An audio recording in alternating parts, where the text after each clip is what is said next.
Robin Sharma द्वारा लिखित कौन रोएगा आपकी मृत्यु पर। अध्याय 9। शिष्टता के साथ न बोलना सीखिए।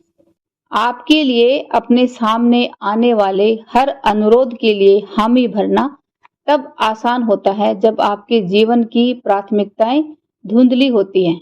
जब आपके दिन प्रेरक और परिपूर्ण दृष्टिकोण के बिना भविष्य का मार्गदर्शन करते हैं, तब उसका अंतिम परिणाम इस रूप में हमारे सामने आएगा कि आपके आसपास काम करने वाले लोगों के लिए उनकी प्राथमिकताएं आपके कार्यों पर हावी करना कठिन नहीं होगा।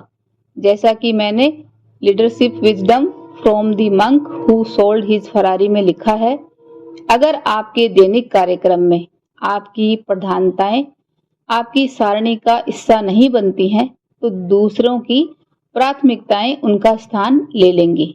इसका उपाय सिर्फ ये है कि आपको अपने जीवन के उच्चतम उद्देश्य के बारे में दृढ़ बनना है और शिष्टता के साथ नहीं बोलना सीखना है। एक चीनी धर्मात्मा च्वांग सू ने एक आदमी की कहानी सुनाई थी जो एक महाराजा के लिए तलवारें गढ़ता था। 90 साल की उम्र में भी वह अपना काम अत्यंत सामर्थ्य और बखूबी से करता था।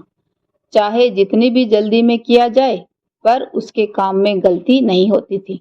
एक दिन महाराजा ने उस वृद्ध से पूछा, यह एक स्वाभाविक गुण है या कोई अनोखी तकनीक जिसकी वजह से तुम इतना बढ़िया काम करते हो? आवश्यक बातों पर ध्यान देना जरूरी होता है। तलवार गढ़ने वाले कारीगर ने कहा, मैं तलवार बनाने का काम 21 साल की उम्र में शुरू किया था। फिर मैं किसी और चीज की फिक्र नहीं करता था। मैंने तलवार के अलावा न तो कभी किसी वस्तु की ओर देखा और न ही ध्यान दिया। तलवार गढ़ना मेरा उद्देश्य और मेरी चाहत बन गई। मैंने संपूर्ण शक्तियों को किसी और दिशा में जाने के बजाय सिर्फ अपनी कला की दिशा में निर्देशित कर दिया। यही मेरी श्रेष्ठता का राज है।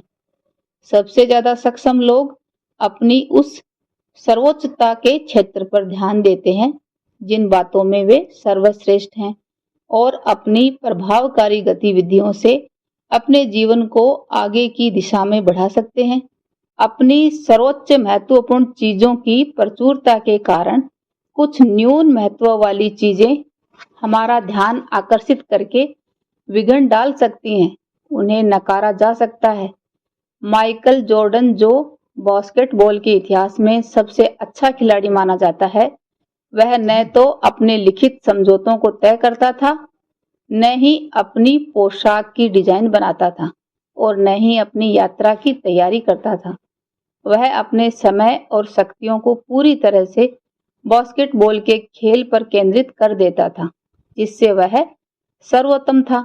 बाकी के कामों की जिम्मेदारी उसके प्रबंधक करते थे। जैज के महान कलाकार लुई आर्मस्ट्रॉन्ग ने अपना समय कभी भी टिकट बेचने में या श्रोताओं की कुर्सियां लगाने में नष्ट नहीं किया। उसने अपने ध्यान का केंद्र बिंदु अपनी कला पर रखा, जो कि तुरई बजाने में थी।